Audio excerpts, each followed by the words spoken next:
Ma'am मैं भी कुछ कहना चाहती हूँ। जी बताइए। मैम मैंने ये पूरी बात सुनी, मुझे नहीं पता कि मैं सही को कह रही हूँ या नहीं, जी बट मेरे साथ सेम ऐसी चीजें हो रही थी। मतलब बचपन से मेरा जो मेन फोकस था, मुझे ऐसा लगता है अगर मैं लाइफ का निचोड़ निकालूं तो मुझे पढ़ाई में बहुत ज्यादा इंटरेस्ट था, और मैंने काफी अच्छे से अपनी पूरी पढ़ाई वगैरह करी। उसके बाद मेरी बहुत अच्छी अच्छी जॉब्स भी लग गई, बट सिंस मेरे मम्मी पापा बहुत कुंठित विचार के हैं, वो इतने खुले हुए नहीं है, उन्होंने मुझे कहीं जाने नहीं दिया। तो मुझे हम्म हमेशा लगता था कि जिस चीज के लिए एक मुझे ऐसा लगता था कि एक मेरा कुछ पर्पस है, हमेशा लगता था कि मुझे पैसे कमाने हैं और उससे उसका यूज करके मैं पृथ्वी और जानवरों के लिए मेरा बहुत ज्यादा लगाव है। तो मैं हम्म उन इन चीजों में कहीं ना कहीं यूज करना चाहती थी, बट हम्म मेरा सपना ही छीन लिया गया, उल्टा मेरी शादी करा दी गई। अब हम्म वहां पर मुझे इस तरह से वो लोग देखने लगे कि ये बहुत ज्यादा पढ़ी लिखी है, उस समय मैंने कॉलेज में टॉप भी कर रखा था, तो ये जॉब करेगी, हमें कमा के देगी। उसके बाद मेरी हस्बैंड के साथ में प्रॉब्लम, मतलब ऐसी प्रॉब्लम उनके साथ थी कि उसको वो सॉल्व नहीं हो सकती थी, उन्होंने मुझसे झूठ बोल के शादी कर ली। तो हम्म मुझे लगा कि अब मैं इस चीज से कैसे निकलूं, और समाज भी मेरा साथ नहीं दे रहा था। आज के समय में डिवोर्स या ये सब चीजें नॉर्मल नहीं है। मैंने मतलब उस समय मैंने ये डिसीजन लिया कि शायद अगर हमारा किसी तरह से एक बच्चा हो जाता है तो मे भी ये चीजें सही हो जाए हमारे बीच में। उस बच्चे के लिए भी मैंने अकेले ही ट्राई किया, फिर वो हो गया। उसके बाद में चीजें और ज्यादा खराब हो गई। मतलब वो इंसान जो मुझसे समाज के डर से थोड़ी बहुत बात कर लेता था जब तक बच्चा नहीं था, अब उस इंसान ने मुझसे बिल्कुल ही बात करना छोड़ दिया। बातें सिर्फ इतनी सी रह गई कि पानी दे दो, नमक कम है, बस इतनी सी। और प्लस मैं जॉब नहीं कर पा रही थी उसकी जो प्रॉब्लम्स थी उन वजहों से। तो मुझे लगा कि ये मतलब मैं अपना ड्रीम तो कभी फुलफिल ही नहीं कर पाऊंगी। जो मैं चाहती हूँ कि मैं नौकरी करूँ और उन पैसों का यूज मैं इन चीजों पे कर सकूं, हम्म वो भी मैं नहीं कर पा रही थी। 10-10 20-20 रुपए जो मुझे घर में खर्च के लिए मिलते थे, उसका मैं बिस्किट वगैरह खरीद के जानवरों को दे रही थी, और उसके लिए मुझे ताना सुनना पड़ रहा था। फाइनली मैंने सब कुछ छोड़ा, मैंने कहा ऐसे नहीं हो सकता, और इस माहौल में तो मेरा बच्चा भी बिगड़ जाएगा, उसको भी मैं कुछ अच्छा नहीं दे पाऊंगी। मैंने उसके खिलाफ डिवोर्स फाइल कर दिया। फाइनली अब जा करके मैंने एक कोर्स स्टार्ट कर दिया है, और अब मुझे लगता है कि मैं पूरी तरह से कंप्लीट हो गई हूँ, क्योंकि अब मैं अपनी उसी राह पे बढ़ गई हूँ जहाँ पे मुझे एक नौकरी करनी है, अपने आप को सेटल करना है, बच्चे को सेटल करना है, और उसको भी ये सब सिखाना है कि पैसे कमाने का हमारा एक मोटिव क्या होना चाहिए, रादर देन मटेरियलिस्टिक चीजों के, और हम क्या कंट्रीब्यूट कर सकते हैं अपनी मदर अर्थ के लिए। तो क्या मैंने मैम सही किया? देखिए, इसमें सही और गलत कुछ नहीं होता है ना। आपकी लाइफ की जर्नी है, हर स्टेज से आप निकले। मैं खाली आपको यहाँ ध्यान इस जगह पे ले जाना चाहती हूँ आपका, कि जब बचपन से आपके साथ पूरी सिचुएशन में आप देखेंगे आपकी सेल्फ कहाँ है, वेयर आर यू। जब तक आप इनिशिएट करके अलग नहीं हो रहे हो, उससे पहले के पूरे जीवन को देखो, आप कहाँ हो। मैम मुझे लगता है कि मैं कहीं ना कहीं से लोगों का अप्रूवल चाह रही हूँ, है किसी ना। तरह से कि अगर आप अप्रूवल। अपने सेल्फ में नहीं थे, चलो मान लेते हैं कि बच्चे के पास वो स्ट्रेंथ या वो समझ नहीं होती है, तो एक बर्थ माँ बाप ने दिया है। आपको लगता है कि मुझे बाहर नहीं जाने दिया, मुझे कुछ नहीं करने दिया, पर आपके अंदर वो पोटेंशियल और कॉन्फिडेंस भी तो नहीं दिखा होगा माँ बाप को। नहीं मैम, मेरा मतलब विप्रो में, हिस्ट्री टीवी जैसे चैनल्स में हर जगह सिलेक्शन हुआ है, बट मुझे नहीं जाने अंडरस्टैंड, दिया। I understand. एक इनकम्प्लीट स्टेट को देखो आप, जहाँ पे सिर्फ कंप्लेन है, सफरिंग है और ऑब्स्टिकल्स हैं, बंधन है।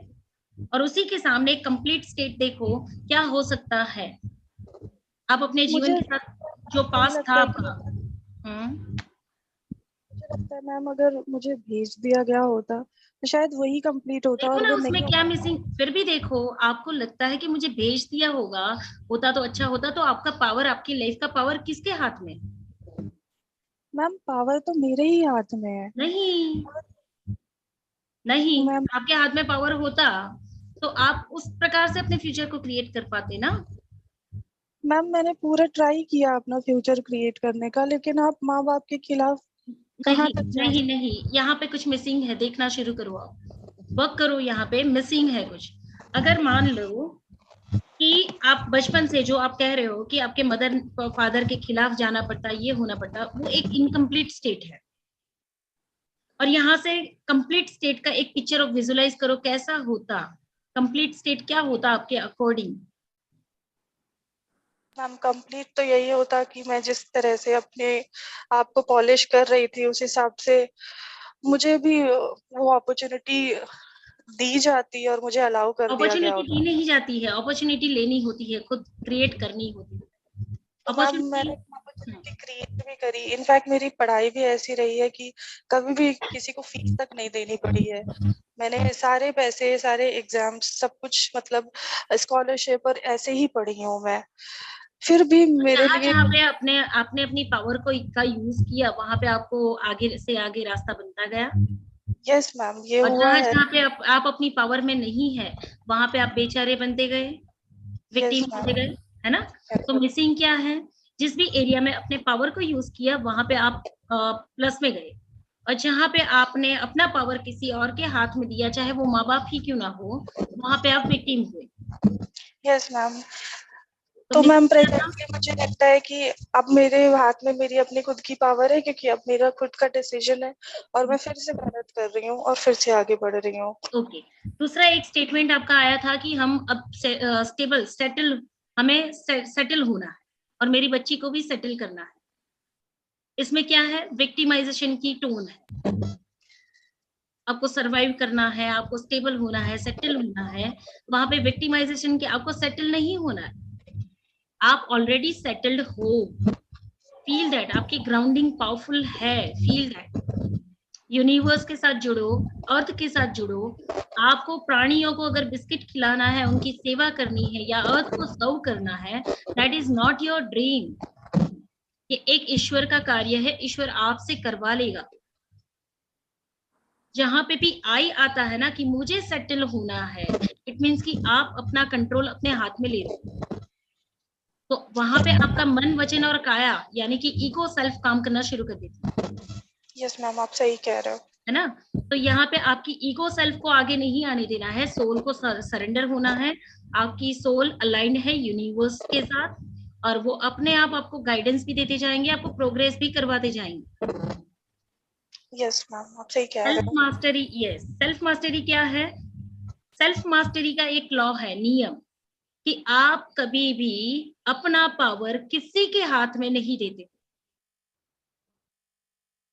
कि कौन किसका power? This not this physical human body. मैं मन, वचन और काया, मेरी ईगो सेल्फ नहीं, मेरी सोल मेरी लाइफ में किसी भी एंगल से किसी भी पावर को किसी के हाथ में नहीं देती। अगर किसी को देती है तो वो पावर सिर्फ यूनिवर्स को देती है। समझ रहे हो आप?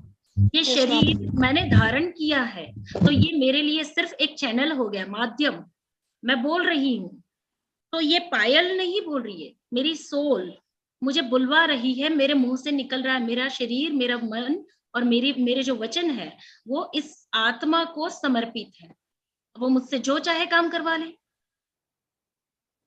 तो मेरी आत्मा मुझे बोलेगी कि किसी को समर्पित होना है, तो उसके इशारे पे मैं किसी को समर्पित होंगी, मेरी पावर किसी को दूंगी। पर इसके चलते मैं अपनी पावर किसी को देती हूँ, तो वहां पे ईगो सेल्फ ऑपरेट होती है, जो हायर पिक्चर, बिगर पिक्चर को नहीं देखती। तो वो मोह और माया के बंधनों में फंसती जाती है, विक्टिम होती जाती है। लगता है कि मुझे सेटल होना पड़ेगा। आपको सेटल नहीं होना है, आप ऑलरेडी सेटल्ड हो। आपकी सोल प्लान करके आई है, एक एक इवेंट, एक एक सिचुएशन, एक एक सर्कमस्टेंसेस को मास्टर करते जाओ। Yes ma'am. ना? बाकी रही बात प्राणियों को खिलाना या अर्थ को सर्व करना, वो यूनिवर्सल ड्रीम है, वो आपसे करवा लिया जाएगा। Just surrender yourself. इसके लिए कभी स्ट्रगल नहीं करनी है, आराम से जियो, मस्त जियो, प्रेजेंट में जीना। आपके सामने जो आया उसी क्षण को मजे से जीना ही जीवन है। ठीक मैम आप है बिल्कुल कह रहे हो, मैंने इस तरह से कभी सोचा नहीं, जी। बट ओपन हूँ मैं सब कुछ लेने के लिए। तो कई बार क्या होता है, स्पिरिचुअलिटी में भी हम क्या करते हैं, भागते हैं, हम उसके पीछे दौड़ते हैं। हमें ये करना है, हमें ये पाना है, हमें यहाँ पहुंचना है, हमें ये सब करना है, ये मोटिव है। हकीकत में जब हमें करना है तो वो हमें करना इसलिए संघर्ष है। मैं हमेशा बोलती हूँ कि जो एजुकेशन सेंटर डेवलप होना है या जो एक बड़ा प्रोजेक्ट पे काम करना है, वो विजन अगर यूनिवर्स ने मुझे दिया है तो उसके लिए सारी चीजें अपने आप आ जाएगी, ये काम अपने आप हो जाएगा, सब कुछ अपने आप होगा। मुझे खाली ये शरीर है ना, मैं ईश्वर को प्रार्थना करती हूँ, ये शरीर, ये जबान, ये आंखें, ये जो है वो मैंने आपको समर्पित किया, इसका उपयोग आप करो। मेरे माध्यम से कितने लोगों की लाइफ ट्रांसफॉर्म करवानी है वो आप करवा लो। मुझे इतने लोगों को सर्व करना है, मुझे इतने लोगों की लाइफ ट्रांसफॉर्म करनी है, नो। मुझे करना होगा तो एक व्यापार और इस कार्य दोनों में कोई अंतर नहीं होगा, तो मैं इसको भी व्यापार ही बना दूंगी। समझ रहे हो आप? पर ये यूनिवर्स करवाना चाहता है तो वो इंट्यूशन भी डालता है कि अब आगे आपको ये काम कर लेना है और इस तरीके से करना है। Yes ma'am. बी जस्ट आपको एक माध्यम बनना है, मीडिएटर बनना है, ठीक है। और हर तरीके से अपनी पावर किसी के हाथ में नहीं देनी है। और कौन सी पावर? ये बाहर की इगोइस्टिक सेल्फ की नहीं, आपकी सोल की पावर। आपकी सोल की पावर अपने आप को भी नहीं देनी है, वरना वो भी मिसयूज करना शुरू कर देंगे हम।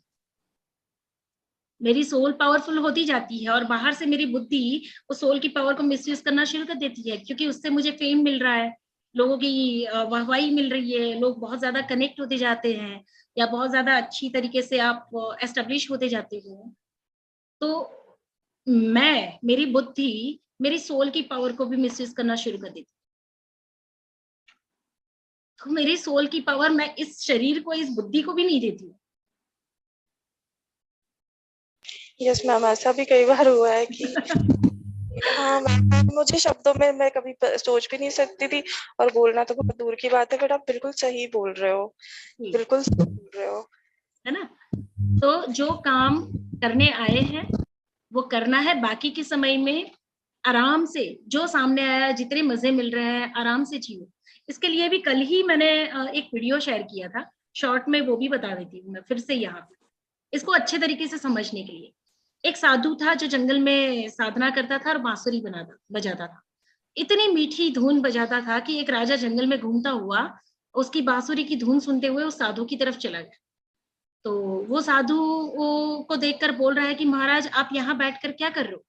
मतलब यहाँ पे तो बरसात भी होती है, धूप भी पड़ती है, न जाने कितने जंगली जानवरों का खतरा होगा, आप इतने महान साधु हैं, इतनी मीठी बांसुरी बजाते हो, आपका सही स्थान तो मेरे महल में है, आप चलिए मेरे साथ, मैं आपकी खातिरदारी करूंगा। तो जैसे ही राजा ने इतना बोला, वो साधु खड़ा हो गया और राजा के घोड़े पे बैठ गया। अब राजा देख रहा है कि मुझसे कोई गलती तो नहीं हो गई, एक ही बार मैंने इस साधु को बोला तो साधु बोलता, मना करता कि हम तो साधु ठहरे, हमारा आपके महल में क्या काम, हम तो सन्यासी हैं, हमारा तो ध्यान और जप में समय निकल जाता है। उसके विपरीत वो घोड़े पे बैठ गया। अब राजा घोड़ा चला के महल तक जा रहा है और उसे लग रहा है कि मैंने साधु को इन्वाइट करके कोई गलती कर ली। अब महल में साधु को ले जाता है और दास दासी को बोल देता है कि इसकी सेवा करो, इसे जो चाहिए वो, कोई तकलीफ ना पड़ने दे। पर मन में सोच रहा है कि मैंने जल्दबाजी कर दी और गलती कर दी। अब ये साधु महल में गया, रोज उसे उसे अच्छे अच्छे पकवान खाने को मिल रहे हैं, अच्छी सेवा, दास दासियों की सेवा मिल रही है, वो खाता है, पीता है, सो जाता है और बांसुरी बजाता है, मन करे तो ध्यान कर लेता है। ऐसे करते करते 6 महीने हो गए। अब राजा को रोज वो एंजाइटी ज्यादा बढ़ने लगी, उसकी थिंकिंग में ये आने लगा कि न जाने मैंने कैसे व्यक्ति को अपने महल में ले लिया। तो वो एक दिन साधु को बोलता है 6 महीने के बाद कि महाराज मुझे आपसे एक बात करनी है। तो वो साधु बोलता है कि मुझे पता है आपको क्या कहना है, पर आप इतने समय तक 6 महीने तक ये बात आपने अपने मन में क्यों रखी और अपने दिल को क्यों जलाया? ठीक है मैं आपसे बात करूंगा, पर आज नहीं, कल सुबह करूंगा। तो वो भी गांव वालों के बीच में। तो दूसरे दिन सुबह राजा जल्दी से उठ कर तैयार हो जाता है, साधु के पास जाता है, वो बोलता है महाराज आप कुछ बात करने वाले थे। तो वो साधु बोलता है कि मेरे पीछे पीछे चलो। तो वो उसके पीछे पीछे चल देता है, न जाने कितने किलोमीटर आगे निकल जाते हैं, चलते हैं, लेकिन कोई गांव या कोई नगर वासियों के बीच में साधु रुकता नहीं है, लंबा लंबा वो चलता ही जा रहा है। तो अब राजा से रहा नहीं गया, वो बोल रहे हैं कि महाराज मैं आपके पीछे इस तरीके से नहीं आ सकता हूँ, आप मुझे कहाँ ले जा रहे हो? तो वो बोल रहे हैं कि तुम मेरे पीछे चलते रहो, तो वो बोले नहीं, मुझे राज ये कि बहुत काम काज संभालने हैं, मैं आपके पीछे नहीं चल सकता हूँ, आपका क्या है, आप तो साधु हो। तो वो बोल रहे हैं कि पूछो, तुम्हें क्या पूछना है। तो वो बोल रहे हैं कि आप में और मुझ में फर्क क्या है, आपने साधु के कपड़े पहने हैं, मैं राजा हूँ, लेकिन जैसे मैंने खाया, जैसे मैंने सोया, जैसे मैंने किया, वैसे 6 महीने से आप भी करते जा रहे हो। आप में और मुझ में इतना तो फर्क है कि मैं एक राजपाट संभालता हूँ, कार्य करता हूँ, आप तो वो भी नहीं कर रहे हो, तो आप में और मुझ में फर्क क्या है। वो साधु पूछ रहा है कि ये बात 6 महीने पहले जब तूने मुझे पहली बार तेरे महल में जाने के लिए कहा था, उस दिन मुझे पता थी, तूने इतनी सी बात कहने में 6 महीने क्यों निकाले। तो साधु बोलता है कि देख, तुझ में और मुझ में फर्क क्या है ये बताता हूँ, बहुत बड़ा फर्क है। जिस दिन मैं जंगल में रह रहा था, धूप और छांव, बारिश और गर्मी दोनों को सहन कर रहा था, उस दिन भी मैं खुश था, मैं ध्यान करता था, बांसुरी बजाता था, जो मिले वो खा लेता था, मुझे वहां पे भी कोई दुख नहीं था।